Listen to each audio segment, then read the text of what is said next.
Vamos dividir esta oficina em duas partes. Na primeira parte vamos falar dos preparados, ou de alguns deles.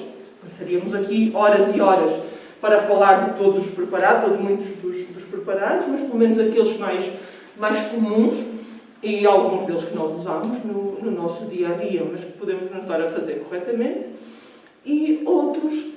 E depois, numa segunda parte, vamos então correr esta farmácia, este conjunto de medicamentos que podemos ter lá em casa numa prateleira, secos, ou podemos tê-los verdes no nosso jardim e termos um jardim medicinal. Qualquer metro quadrado de terra consegue ter quase tudo isto. Por isso não é a quantidade de espaço que nós precisamos, é da variedade de espaços. Desde que o ser humano pensa, ou pelo menos que aumentou a sua capacidade cognitiva, que ele, ou antes disso, porque antes de trabalhar a capacidade cognitiva, ele vivia na natureza e com a natureza. E como vemos muitos animais, onde isso acontece até hoje. E sabem perfeitamente que não comem nenhuma determinada erva, porque sabem que aquilo lhes faz mal, sem nunca a ter comido.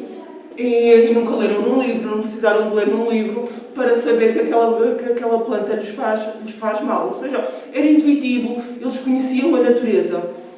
Ao longo do tempo, nós fomos perdendo essa capacidade de ler a natureza e de fazermos parte da natureza. E é por isso que hoje precisamos de livros. Eu trouxe-vos ali alguns que depois vocês podem folhear e podem ver, neste sentido das plantas que curam, dos princípios ativos e afins. Por isso, hoje nós precisamos de bibliografia para voltarmos a fazer este canal. Mas é ancestral o uso de plantas para tratarmos o nosso corpo. Seja ele o que fazemos ao pequeno almoço, jantar, lanches e afins. Podemos tratá-lo bem ou tratá-lo mal, depende do que a gente põe no prato, não é? Agora, depois já é. Mas uma refeição não deixa de ser um conjunto de medicamentos. É o nosso primeiro medicamento. Nós precisamos de alimento. E se nos alimentarmos mal, a probabilidade de termos problemas de saúde é maior. Se nos alimentarmos bem, se tivermos alguns cuidados com a alimentação e se diversificarmos, a probabilidade de sermos mais saudáveis é maior. Por isso, as plantas começam desde o pequeno almoço até à ceia. Ou devem estar. Às vezes, somos carnívoros do pequeno almoço à ceia, não é? E depois há o colesterol.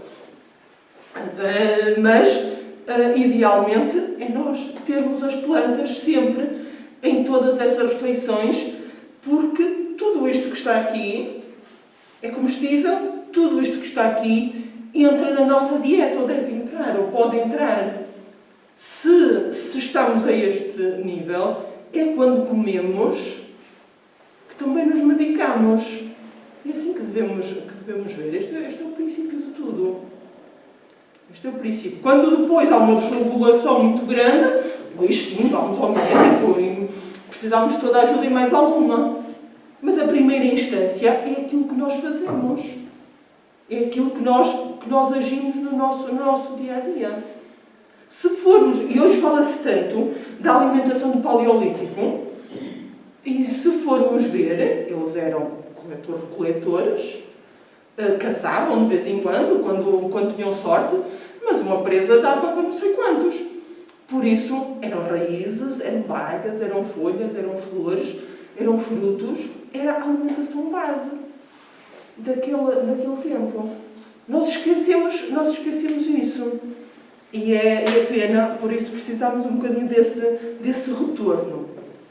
Por isso, quando olhamos, então, a todas estas plantas e a tudo, e se virmos as voltas que o mundo dá e como nós nos achamos tão civilizados e todas as atrocidades que cometemos, que depois, na altura da Inquisição, qualquer pessoa que trabalhasse com plantas, não sei o quê, era bruxa, era queimada na fogueira, em todas as pessoas que fizessem, ou seja, passámos a nossa história, mais uma vez, outra vez à história, a nossa história fala-nos, temos muitos episódios em que, quando desconhecemos, ou porque consideramos que o conhecimento da natureza é algo depreciativo, isso chega até aos nossos dias, onde muitas vezes a agricultura não é valorizada como deveria ser. E é das profissões mais nobres que nós temos. E hoje em dia ainda, muitas vezes, não é valorizada como as outras profissões. Ou seja, ainda temos aqui muitos receios, muitos medos a trabalhar as coisas e a trabalhá-las bem. Por isso, todas as pessoas que trouxeram este conhecimento, isto foi passando de mães para filhas, e o conhecimento das ervas perderam-se muitas enciclopédias, porque ninguém escreveu essas receitas, esse conhecimento. É curioso, quando nós vamos para o Oriente, eles têm muitos escritos, não é? Em sânscrito, eles têm mas aqui na Europa, nós não temos esse espólio, ou temos muito pouco dos vikings, dos celtas, dos visigodos, como é que era a alimentação deles, o que é que eles faziam. Nós não temos, ou seja, nós dizimamos tudo para construir uma civilização em cima. E hoje, como nós gostaríamos, efetivamente, de saber as raízes aqui da Península Ibérica e as plantas efetivas desta região e como é que eles as tratavam e como é que eles as usavam. É um conhecimento que no Oriente não se perdeu. E por isso nós valorizamos tanto o conhecimento dos orientais. Mas perdemos-lo porque aqui não conseguimos valorizar, ou seja, foi o destruirmos todo esse conhecimento, chamámos-lhe isso civilização e outros nomes, não é? Mas que seria discutível.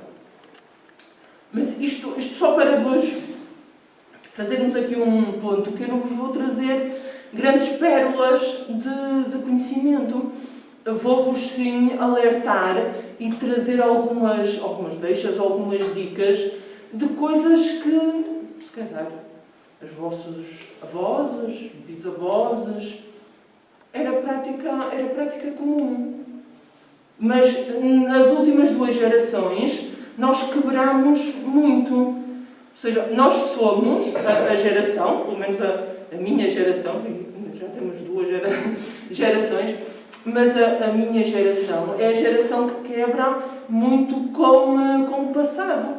Somos a primeira geração que consideramos que os nossos pais não têm nada para nos ensinar. Tudo tem que ser aprendido pela academia. Tudo tem que ser na escola e não em casa. E os pais também nos puseram assim. Ou seja, aqui vai para a escola, assim. E nada contra a escola. Ainda bem que temos escolas. Então, mas o quebrarmos este contacto com os nossos avós e acharmos que eles só diziam disparates, porque não era científico, porque não estava provado, eles não tinham como provar, nem tinham que provar. E hoje a ciência vem-nos mostrar que muito do conhecimento empírico hoje consegue ser experimentado, experienciado, porque efetivamente não quer dizer que a coisa seja certa ou errada, simplesmente ainda não foi estudada. Ainda ninguém se debruçou para. Eu gosto muito de fazer esta dualidade entre a ciência e o empirismo. Acho que a mistura das duas e percebermos estes 2 mundos é uma riqueza incrível. Por isso, mas vamos partindo então para as mesinhas mais comuns. E há uma que chega até aos nossos dias e muitas vezes até a erva cidreira nem sequer é muito amiga das pessoas. Tem dor de barriga, um chá de erva cidreira. Tem dor de cabeça, um chá de erva cidreira. O chá é a nossa primeira mesinha, acho que chega até aos dias de hoje. Qualquer coisinha, toma um chá que isso passa, que isso resolve-se. O chá, Comumente falando, a partir de agora vamos falar de infusões, porque o chá é só da planta do chá e nós podemos fazer infusões com qualquer planta. E como é que se faz uma infusão? Porque depois há muitos... porque nós podemos... A planta pode nos ser muito boa, esta planta é ótima sim, mas se eu não fizer uma boa infusão, ela pode me prejudicar e não favorecer. Depende de como eu estou a manipulá-la. Porque se eu como diretamente, não há erro. Não é? Mas nem sempre ela é muito interessante para ser comida assim. E dependendo da propriedade, é mais interessante que ela passe as suas propriedades para a água. Então como é que se faz uma infusão? Oh, exato. Como é que vocês fazem? Uma infusão é com a água e mete-se as plantas lá dentro, deixa-se ferver. Não sei se deixa ferver. Muitas vezes as pessoas usam, é aqui que chega ao problema. Uma infusão nunca ferve. Não? Não, nunca ferve. Quando falamos de infusão, há outros onde se ferve. Mas quando falamos de uma infusão, o típico chá não se ferve. Ao ferver, estamos a queimar a planta. Por isso, o que é que a gente faz? Água fervida, sim, ferve-se a água. Idealmente, ela nem ferve, porque o ponto de ebulição da água é aos 100 graus. E uma boa infusão faz-se aos 80. Não é por acaso que na China eles põem um termómetro para ver se aquilo está mesmo naquela temperatura ou não. Porque acima daquele valor ou abaixo tiram as propriedades ou tiram outras. Por isso, o que a gente pode fazer? Se faz no fogão, é fácil. Quando começam aquelas primeiras bolhinhas lá embaixo, não se deixa a água entrar propriamente em ebulição. Quando chega aquela primeira gotinha, está na hora de desligar a água. Temos a água na temperatura que queremos. Se fazemos num fervedor elétrico, depois ela entra em ebulição, não é? Vamos só deixá-la repousar meio minuto, para descer um bocadinho a temperatura, e depois colocamos sobre as plantas. Colocamos sobre as plantas, ou pomos as plantas na água e mexemos.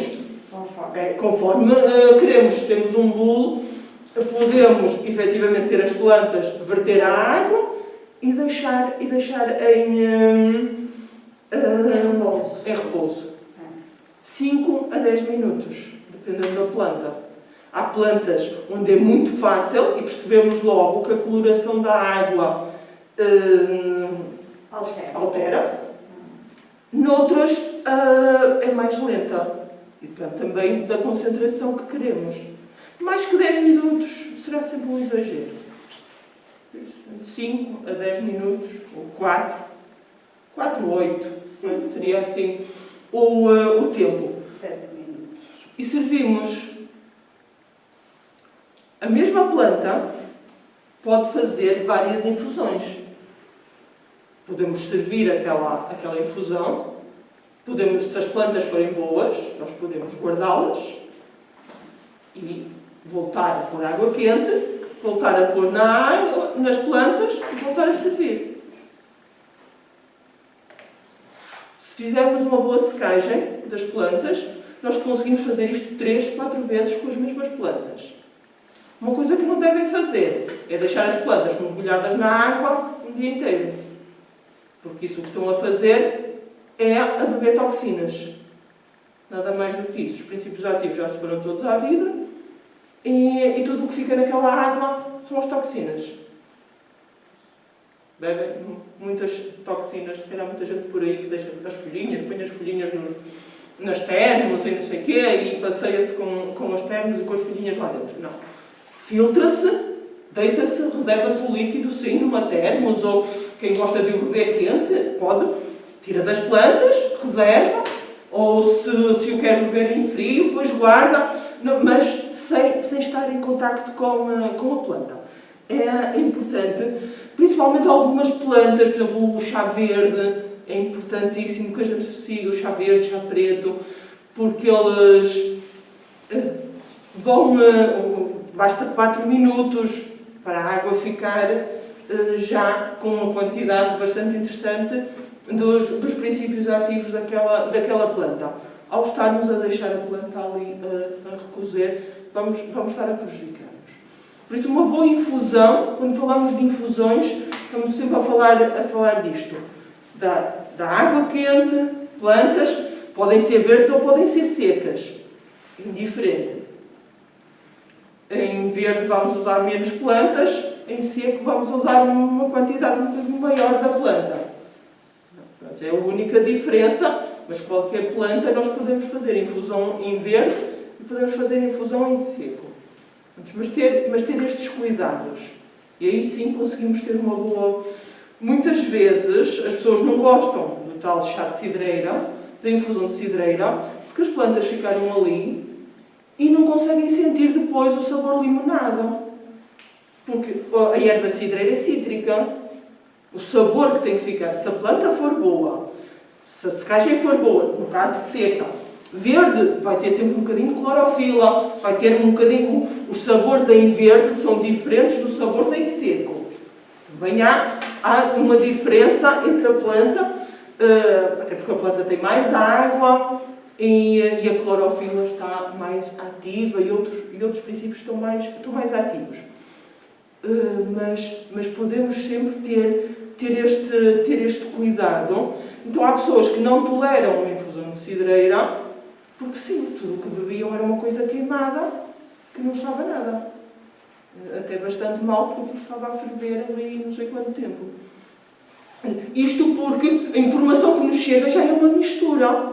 Há outras em que se fervem, infusões não. Fazemos infusões de folhas, de flores, de caules, raízes, qualquer parte de uma planta será boa para infusão. Claro que vamos escolher de cada planta a parte onde ela tem mais óleos essenciais.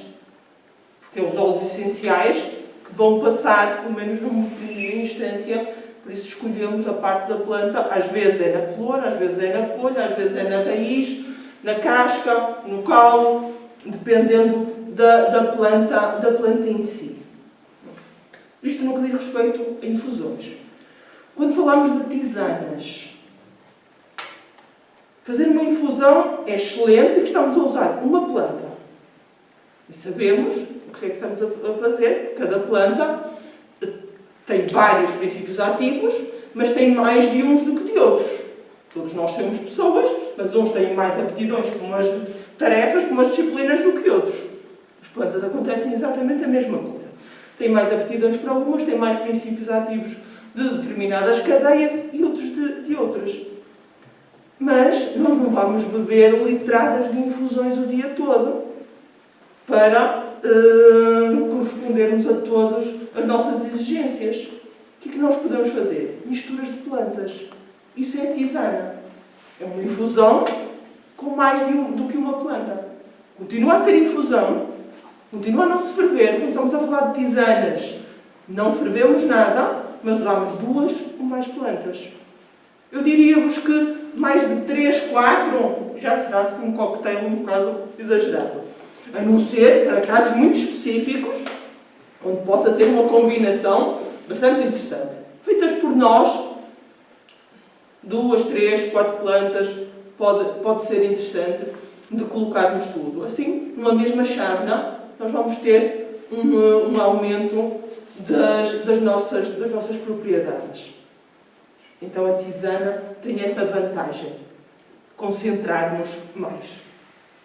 Falamos em infusões, tisanas de cocos ou de cocções. Aqui, sim, é ferver a planta na água. Mas isso é quando estamos a falar de uma decocção. Uma coisa é servir uma infusão, outra coisa é servir uma decocção. Quando servimos uma decocção, sabemos que a planta ferveu. Mas não pomos a ferver qualquer parte da planta.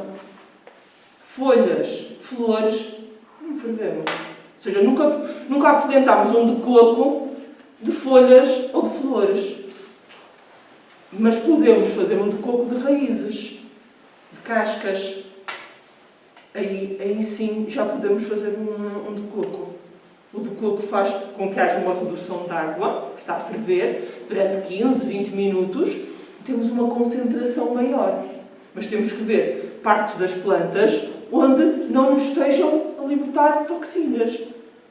Então sim, nós vamos ter um concentrado maior, porque estamos a fazer uma redução da água, ela está a evaporar e estamos a fazer uma cozedura daquela planta. Por isso, raízes, cascas serão interessantes para se fazer de coco. Por exemplo, casca de cebola. Pode fazer de coco. Também pode fazer infusão. Pode fazer só infusão. Mas, no caso, pode ser um de coco. Pode-se deixar ferver durante 10 minutos e tomar depois. Sim. Mas tem funções diferentes. Um coco e uma infusão servem para coisas diferentes? Sim, é o mesmo. No caso da casca de cebola é o mesmo. Para a expectoração e para a tosse, sim, para abrir as vias respiratórias. O de coco vai estar mais concentrado.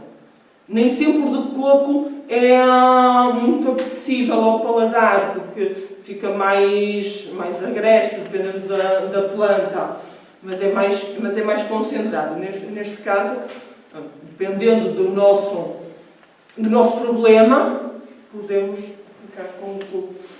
O que não nos impede, por exemplo, uma coisa que eu gosto de fazer, que é fazer um de coco, por exemplo, com gengibre, e deixo o gengibre é uma raiz, faz todo sentido, pode ser uma infusão, mas se for um de coco, vai ter mais propriedades. Depois dos 15 minutos a ferver o gengibre, desligar o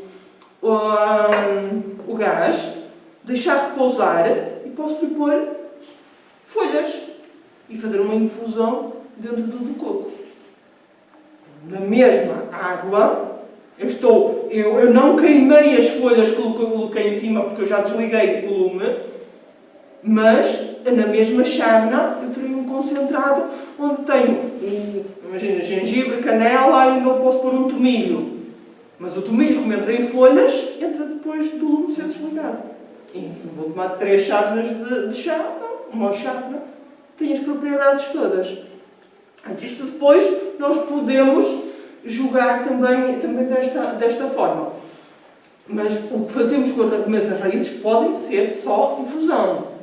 Mas o do coco aqui ajudará, e vão ver em algumas literatura, onde eles falam para algumas maleitas, eles favorecem-nos o de coco para isso. Estas são as 3 mesinhas mais comuns, onde a base é a água. A água é o mais comum de termos. A par desta também poderíamos fazer o outro, que é a água aromatizada, que é simplesmente em água fria, colocar as plantas lá. Aí sim colocamos plantas em verde e aí podemos deixar mais tempo, porque a água fria não tem a capacidade de retirar as propriedades tão rapidamente. Por isso faz sentido que sim, a gente ponha uma caneca, uma cantera com água, encha de plantas e aquilo vai aromatizando a água. Tira propriedades e é interessante para servirmos na mesa e banirmos assim os refrigerantes e aquelas coisas que é açúcar com água ou sabes lá com o quê, não é? Antes e que não interessa muito e que podemos ter umas boas refeições com águas aromatizadas em frio ou com infusões. Quem gostar, mas às vezes as pessoas não estão habituadas à refeição de beber uma bebida quente. Mas devíamos. Faz sentido. Estamos a comer comida quente, faz sentido que a bebida também esteja mais ou menos à mesma temperatura e que não haja aqui estes desequilíbrios que depois nos impedem a digestão. E não sei, fiquei tão à vontade que depois, se calhar, uma comida quente, uma bebida tão fresquinha, soube bem, mas o estômago... Os árabes fazem isso. Os árabes costumam fazer isso. Sim. E para refrescar, tomam infusão. Morna. Para refrescar. Nunca fria. O hábito deles é assim. No deserto, bebe-se chá morno. Não se bebe chá gelado. São as Mas já são hábitos que nós temos que perceber o porquê deles o fazerem e podermos depois também, socialmente, aplicarmos algum destes hábitos. Que faz todo o sentido. Por isso estávamos a dizer, a água é um elemento fantástico. 70% do nosso corpo é água. Nós precisamos de água todos os dias. Precisamos de beber água. É o nosso primeiro medicamento. É a água. Muitas vezes temos dores de cabeça porque não bebemos água. E é falta de água. E andamos às voltas sem saber o que é. Simplesmente porque bebemos poucos líquidos. E facilita quando é aromatizado, numa infusão, numa tisana, numa água aromatizada, num de coco, no que quer que seja. Às vezes facilita para ter um gostinho e nós bebermos um bocadinho mais. Para quem não consegue beber bastante água, nós precisamos de muita água. A água é um diluente por excelência. Por isso são os nossos primeiros medicamentos, as nossas mesinhas mais fáceis é de usarmos a base da água. São estas três, as mais comuns. Mas nós temos outros líquidos onde conseguimos tirar também uma série de propriedades da água, das plantas, e com maior eficácia do que a água. A água mais simples é logo o primeiro recurso, mas nós podemos ter outro tipo de bases. E se nós usarmos uma base alcoólica, nós vamos conseguir tirar mais propriedades da água. Então nós podemos fazer o que se chama de tinturas. As tinturas não é mais do que usarmos uma cerada de plantas, ou seja, colocar as plantas no álcool. E depois pomos um bocadinho de açúcar e dá uma bebida espirituosa. Ou não pomos nada e temos um medicamento. É curioso que às vezes temos no final da refeição, beber um licor. Pois, se for um licor de uma planta que seja digestiva, se calhar até pode ser interessante. Não é a garrafa toda, não? Mas em conta desse medida. Pode ser interessante para ajudar a digestão. Porque, e se forem plantas de verdade, assim aquelas coisas esquisitas que se compra que também, quando vais ver o rótulo, não aparece lá plantas. É um aroma de não sei de quê, aromas disto. Não sei, a natureza tem aromas nas plantas. O aroma não está assim, não se apanha aroma na natureza e se mete em garrafas. Isso já é outra coisa. Por isso, quando forem procurar as bebidas, tenham atenção a ler rótulos. Ou fazê-las em casa. Então, quando estamos a falar de uma tintura, quando estamos a falar termos um álcool, antigamente o que é que se usava? A aguardente, que era para acalmar a dor de dentes, que era para tirar a dor reumática, esfregada nas costas, ou uma dor de cabeça, pôr as cataplasmas na testa, ou seja, era o álcool mais usado para se fazer uma mesinha. E sim, nesse álcool nós podemos colocar plantas e podemos estar a potenciar. Podemos estar a potenciar a nossa tintura, e nós podemos ter tinturas que sejam mais calmantes ou tinturas que sejam para o reumático, só para friccionar. Não tem que ser tudo ingerido. Isso é outra coisa, não é? Quando estamos a falar de tinturas, podemos fazer tinturas que sejam só para usar nos pulsos ou nas articulações, por exemplo, quando estamos a usar uma planta que seja para esse fim. Se estamos para estimular o cérebro, para coisa, então esse é ingerido. Outra das mesinhas curiosas é o vinho medicado. Dentro dos álcools, nós temos a aguardente, temos o gin, temos aí esses, tem altos. Depois, o facto de ser um álcool tem a vantagem que não tem a água, que ele conserva. Enquanto que na água nós não conseguimos conservar uma infusão durante muito tempo, porque a água atrai bactérias e a validade é sempre muito curta. Num álcool, nós conseguimos estender a validade por muito tempo. Então, o que é que nós temos? Então, o nosso álcool e as plantas. Dependendo da planta, pode ser uma semana, pode ser 2, 3 semanas. Depois retiramos as plantas, guardamos o nosso álcool, que está medicado. E que depois, na hora de tomar, porque assim ele está conservado, nós podemos aquecê-lo. Porque, um vinho quente ou não sei o quê. Pois, porque ao aquecer, o álcool evapora. E só ficam as propriedades. Os pais não estavam a dar aos filhos um álcool, estavam a dar um medicamento, porque aqueceram, o álcool evaporou. É como cozinhar com vinho, cozinhar com álcool. Ninguém fica bêbado depois, porque não tem álcool. Ou seja, faz sentido para a conserva, mas depois não quer dizer que a gente o vá beber assim. Podemos aquecer, tomar depois.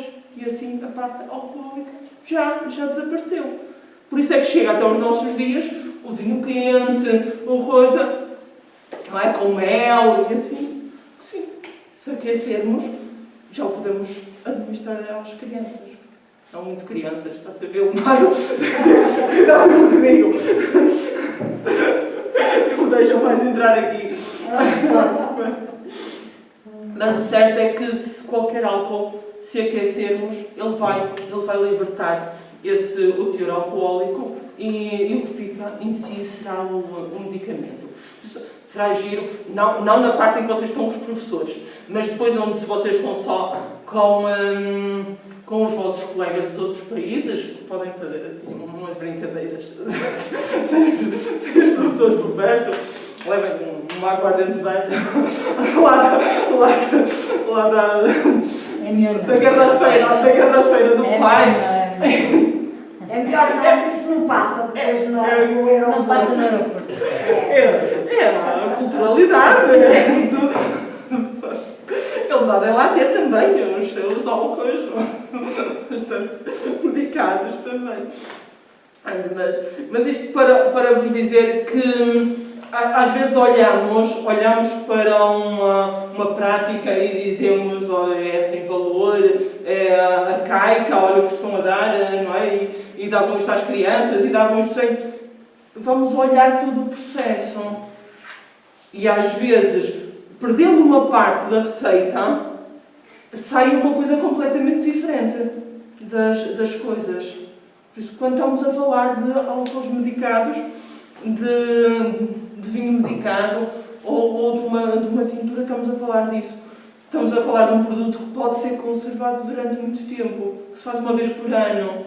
E depois temos lá as nossas garrafinhas e a qualquer momento podemos ir buscar um cálice, podemos ir buscar uma colher daquele produto e aquecê-lo nessa hora. Depois de um vinho medicado típico, pelo menos, que ainda vem à memória de algumas pessoas, mas quando falarmos mais aí para a frente. Além do álcool e do vinho, nós temos um outro produto na natureza que também consegue extrair os princípios ativos das plantas e guardá-los, e que também não tem validade. O azeite também, sim, podemos ir por aí, sim. O azeite medicado. O azeite por si só já é um medicamento. Azeite cru. O azeite em cru é excelente para a pele. Não é preciso mais creme nenhum. Basta pôr azeite para fazermos uma hidratação da pele. Ele é renovecedor, ativa os radicais livres, por isso vai tirar as peles mortas. E está em produto da Península Ibérica, mais um Valvária na bagagem. Um bocadinho de azeite. E se usarem umas ervinhas e depois molhar assim com pão, que maravilha. Fica um petisco e tanto. E muito nosso, e muito tradicional também com as nossas plantas do dia a dia. E mais uma vez um medicamento, ou seja, dois medicamentos, a combinação de dois, que nos levaram à culinária, e que hoje a culinária evoluiu tanto que tornou tudo isto gourmet, tornou tudo isto assim chique e bonito, mas que antigamente já era usado. De pôr azeite no pão e um bocadinho de alho. Não tem nada a ver com uma torrada com manteiga. Sim. Não é? Por acaso é verdade. É muito diferente e sabe muito bem com azeite. Mas, claro, depois os nossos gostos. Mas os paladares, também é importante abrirmos-nos para o nosso palato poder adquirir outras coisas, outras competências.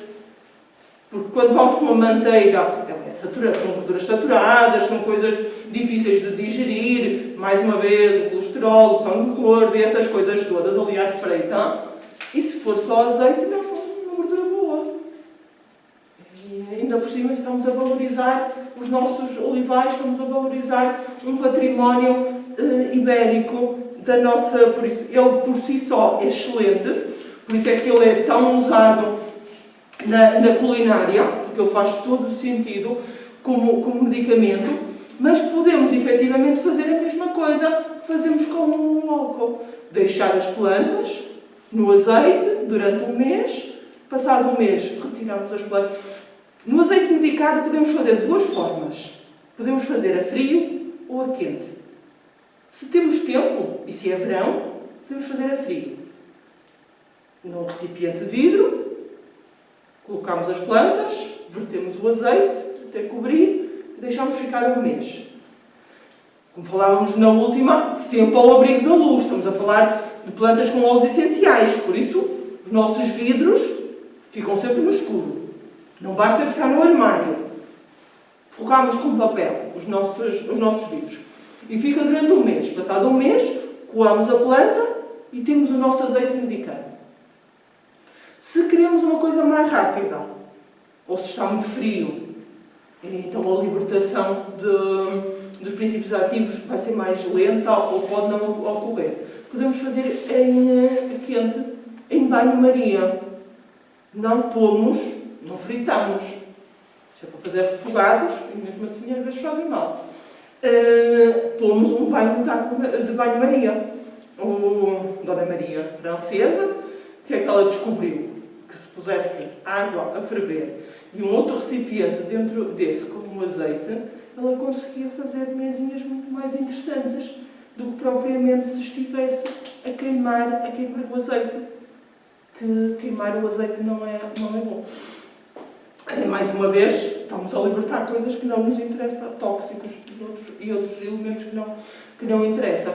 Então, ficou batizado o Banho Maria, o banho da Senhora Maria, que fez esta descoberta. Por isso, 3 horas e meia, nesse Banho Maria, no final, coamos as plantas e temos o nosso azeite, podemos guardá-lo. E podemos usar, seja, dependendo da planta que lá colocamos, ou uso interno ou uso externo. Pode ser para pôr nas saladas. Estamos a ter o nosso azeite aromatizado, mas que sabemos que já tem algumas propriedades. Às vezes, para os miúdos é difícil de lhes dar medicamentos e plantas e coisas, mas se for no azeite e se for para regar a salada, já lá está. Nós temos que pensar, ou pomos na sopa, já foi, não é? Já comeu. E sabemos que o nosso azeite tem aquela planta, por isso tem aquela determinada propriedade. Por isso, seja para uso de culinária e para colocarmos no prato, ou fazermos umas torradinhas, que boas que elas são, assim, com uns orégãos, com uns tomilhos e umas coisas muito, muito saborosas, ou seja para uso externo, se for algo para articulações, para dores reumáticas, para coisas, ou seja, as plantas também podem fazer esse fim. Dependendo, mas eu mesmo, a nossa farmácia fica na cozinha. É o que pomos na mesa, é o nosso medicamento. Dependendo da quantidade e da nossa necessidade do nosso corpo. Às vezes precisamos de umas coisas, outras vezes precisamos de outras. Por isso, em termos de azeites. Além do azeite, e mais uma vez no azeite, aqui também temos a validade. Também temos um produto que nos garante termos um ano o nosso produto. Também não vos aconselho a deixarem muito giro aquelas garrafinhas onde aparecem lá as plantas, ad eterno. Não. Um mês, passado um mês, coamos. Muito bonito para fazer uma oferta, para fazer uma coisinha, mas depois não está a ganhar nada a planta ali. Aliás, só tinha uma boa. Sim, porque depois a parte linhosa da planta vai começar a libertar outras coisas, não tem necessidade. É giro como oferta, mas não é funcional em termos de produto. No final, o que é que nós temos? Os nossos vidrinhos todos com rótulos. Isto é um azeite de alecrim, isto é um azeite de... Posso misturar também, do mesmo azeite. Posso ter alecrim, tomilho, orégãos. Posso ter já assim o meu azeite de salada, o meu azeite para as dores de costas, o azeite para pôr à noite, na pele. Podemos tê-los já todos catalogados, mas sem as plantas. O outro produto que também existe na natureza e que não tem data de validade é o mel. Também por si só é excelente, porque o mel ajuda a levar as coisas aos sítios certos no nosso corpo. Por isso ele ajuda na absorção. Se consumir mel é excelente. Consumir mel, se não consumirmos só açúcar, fica, olha, ele também ajuda a levar tudo, não é? Mas se em vez de açúcar pusermos mel, não devemos também queimar o mel. Não é? O mel também não é para se ferver. É para usar também em cru. Mas o mel por si só já é um medicamento, mas podemos fazer um mel medicado. Como é que funciona o mel medicado? Mais uma vez, o mel não tem data de validade. Não foi encontrar potes de mel nas pirâmides e estava comestível. Estava bom, por isso eles estão lá, não é? Desde as ofrendas aos faraós e tudo mais, e chegam aos nossos dias de hoje, aqueles potes estão bons. O mel não tem bem conservado, como tudo, nada tem data de validade. No caso, se for bem conservado, se não for bem conservado, claro, pode perder propriedades.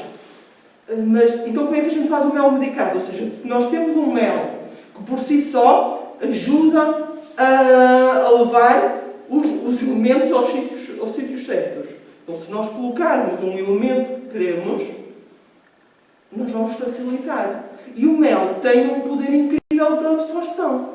Tudo o que colocarmos junto do mel, o mel absorve. Então, o que é que fazemos? Num recipiente, vidro de preferência, 2 colheres de mel, depois a receita pode ser da planta que quiserem. Eu gosto muito desta, que é um mel medicado antibiótico. Agora no inverno, comer assim umas colheradas faz bem e ajuda aqui o nosso sistema imunitário. 2 colheres de mel e usar uma combinação de alho e gengibre. Uma rodela de gengibre, um dente de alho. Para 2 colheres de mel. Podemos fazer com casca de cebola, nas mesmas proporções. Cenoura. Na minha terra faz muito com nabo. Com nabo. Podemos mudar a planta. Eu gosto desta, mas podemos pôr qualquer outra em cima. Ou seja, temos as 2 colheres de mel. Não aumentamos, não tem que ser feito com 2 colheres. Depois vocês podem multiplicar isto. Mas em vez de uma rodela, em vez de uma folha, ponham 2 ou 3. É só multiplicarem. Mas é uma receita muito fácil. Também podem ter lá os potinhos em casa. E é muito interessante porque pode ser comido barrado no pão ou comer só uma colher. Depende do gosto ou da tolerância das pessoas. Mas é isso, 2 colheres de mel. Colocar em cima, picado, a planta, o que queremos. Nestas proporções. São 2 rodelas ou 2 cascas ou assim. 2 bocadinhos. Se tiver a mais ou a menos, também não é grande. Isto não vai fazer influência. E deixam durante 15 dias. Passado 15 dias, com esse mel, que ficou ligeiramente mais líquido. Ficou ligeiramente mais líquido o mel, dependendo do mel. Há melos mais espessos do que outros. Mas haverá um bocadinho essa tendência. Tiram a planta e guardam o mel. E podem ter assim antibiótico, podem ter um que seja digestivo, podem ter vários e barram no pão, ou comem às colheradas, como quiserem, como gostarem. Por isso o mel medicado é outro que faz aqui sentido de termos e de usarmos, porque é um produto fantástico, que deve ser conservado, que deve ser valorizado, o mel por si só, e ajuda-nos depois a termos a nossa farmácia mais perto de nós. Ou seja, aquela farmácia, quando eu tenho, no caso da água, eu não consigo guardar, eu não vou guardar uma infusão durante 2, 3 dias, mas também uma infusão é muito fácil de ser repetida, mas eu não vou estar a fazer uma macerado de azeite todos os dias. Aí eu já faço uma quantidade, não vou fazer 20 gramas, 20 mililitros, vou fazer 1 litro ou 2 litros. E faço durante o inverno, quando tenho fogão de lenha, vou aproveitando os recursos. Já podemos agir da melhor forma. E guardarmos os nossos, com o mel, outra coisa, a mesma coisa. Podemos guardar e podemos ter aqui os nossos medicamentos. São coisas muito simples, nem é preciso caldeirão para o azeite um bocadinho, mas tirando a do azeite, as outras nem sequer precisam de caldeirão e fazem-se a frio, e mesmo com o azeite, se for durante o mês, no verão, as nossas casas têm temperaturas para extrair as propriedades do azeite. Não temos problema nenhum em fazer isto a frio e podermos guardar, não precisamos estar a gastar aquele gás todo ou não estar a gastar uma fonte de energia para fazer isso. Por isso estas são assim as mesinhas mais comuns que podemos usar e que podemos potenciar aqui nas nossas plantas. Podemos usar cremes, podemos. Aquela receita do azeite medicado, se lhe juntarmos cera de abelha, vira creme. Tão simples quanto isto. A cera de abelha é o espessante. Vira creme, vira bálsamo labial, vira o que nós quisermos. Podemos sim ter um creme para não andarmos com os líquidos sempre. Um bocadinho de cera de abelha para dar o espessante. E um esfoliante bom, mais para quem tem pele seca, quem tem pele oleosa, não. É azeite com açúcar e é um ótimo esfoliante. Sim. Também. Sim, pode ser usado com açúcar. Ou com mel também. Sim, Para a adolescência, é fixe para pôr na cara, para as borbulhas, para abrir aí esses poros, essas rebeldias aí da pele. Esta mesinha é boa. Podem usar também argilas, mas o azeite com mel ou com açúcar e fazerem uma máscara ajuda. Muito bom. Ajuda umas coisinhas. Uma boa Mas quem tem pele luminosa, não. É melhor usar o mel. A pele seca, não é? Sim. Para abrir Mel poros. com açúcar. Mel com E normalmente tem que ser aquele açúcar granulado. Sim. Se for um açúcar em pó, já não tem a mesma função. Tem que ser um esfoliante. mascavado, não faz esfoliação. Açúcar mascavado. Sim, tem que ser um açúcar mais granulado, com azeite, e poder passar na pele. E azeite também? Mete-se no Sim, azeite. E nós, sim. quando se toma banho, depois de tomarmos banho, tem que fazer uma esfoliação, ou antes, deve fazer na banheira, depois também fica cheio de gordura, não é? Mas é um ótimo esfoliante. É bastante interessante fazer isso. Depois, há mil e uma forma de nós podermos potenciar estes elementos. Vou só abrir aqui um bocadinho esta janela e poderem depois perguntar lá em casa aos vossos pais, aos vossos avós, este tipo de receitas, escrevam. Se alguém vos disser alguma coisa, nem que seja uma coisa tão disparatada como não, os meus pais davam-me com urtigas nas pernas para baixar a temperatura. Pronto, mas é uma prática. E se calhar a irritação que causava nas pernas fazia uma circulação sanguínea. Se calhar não é assim uma coisa tão... Quando olhamos depois a ver a reação das coisas e o que é que acontece, pronto, mas escrevam mesmo as receitas que nos pareçam assim muito disparatadas, ou deitada-se em cama de ortigas, ou não sei o quê, pronto, pá. É ativa a circulação, é irritante, faz mexer as coisas. Por isso, escrevam estas coisas, porque são aqui um mundo de portas que se abrem e que temos... Agora começa-se a resgatar um bocadinho a literatura a este nível e também a tirarmos da academia dos conceitos mais complexos, e há alguns livros interessantes que depois aconselho a passarem por ali são algumas coisas giras que podem ver, mas nos anos 70 fez-se umas publicações interessantes sobre herbalismo. Agora está-se a resgatar outra vez, mas temos aqui um fosso em que as plantas eram tidas assim como os nossos inimigos. O que era preciso era a farmacêutica ganhar aqui asas. Outra forma, e não esquecendo, são as almofadas terapêuticas. Aquelas almofadinhas muito giras que se faz com cereais. Que não é mais com um saquinho de algodão, um pano de algodão, se faz com um saquinho, pode ser uma t-shirt de velha, pode ser uma coisa qualquer. Logo seja algodão. Convém estarmos a falar sempre de plantas com plantas.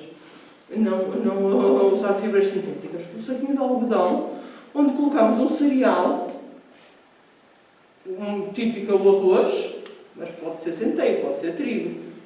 É um cereal e as plantas. Nas proporções de 3 partes de cereal, uma de planta. Misturamos aquilo tudo, e fechamos, pusemos o nosso saquinho e depois aquecemos na altura. Micro-ondas. Sim, 1 minuto no micro-ondas ou meio minuto no forno.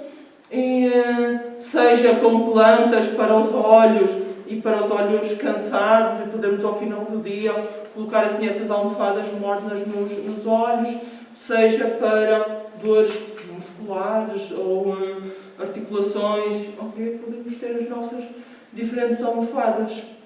Ou podemos ter umas mais calmantes para os bebés, por exemplo, e aí já não vai nem ao micro-ondas nem ao forno. É o próprio pai ou a mãe que aquece no seu corpo a almofada, não é?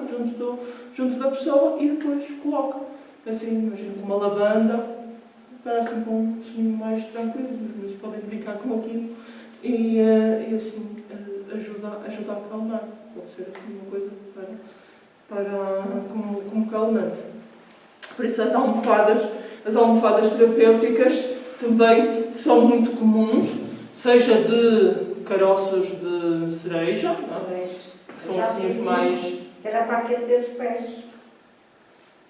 Metia no micro-ondas. Foi assim que me deram, não é? Claro, sim. Sim, mas a de caroços não sei se estava... de cereja, além de aquecer os pés, também ajuda às articulações. Por isso pode ser colocada noutras partes do corpo também com esse fim. É muito boa para isso. Isto é assim, para vos abrir aqui a porta de uma quantidade de mesinhas que nós podemos usar, fáceis, qualquer cozinha pode fazê-las, podemos depois fazer uma rezinha ou não, é independente. Se quisermos impressionar, fazemos uma rezinha e dizemos que tem assim poderes não sei o quê, ou dizemos a verdade é que as próprias plantas têm estes poderes, têm, claro que sim. Porque elas por si só são medicamentos e trazem-nos tudo o que nós precisamos. E por norma, o que nós precisamos é aquilo que está perto de nós, é aquilo que está na época do ano. Não é por acaso que a natureza nos dá laranjas agora nesta altura do ano. Não é? Nós precisamos de vitamina C, sim. Nós precisamos dos citrinos nesta altura do ano. Assim como depois vamos precisar de outro tipo de frutas noutras alturas do ano. Por isso, o consumirmos consoante a sazonalidade faz todo sentido. Mas também faz sentido secarmos estas coisas todas para, na hora certa, podermos usá-las.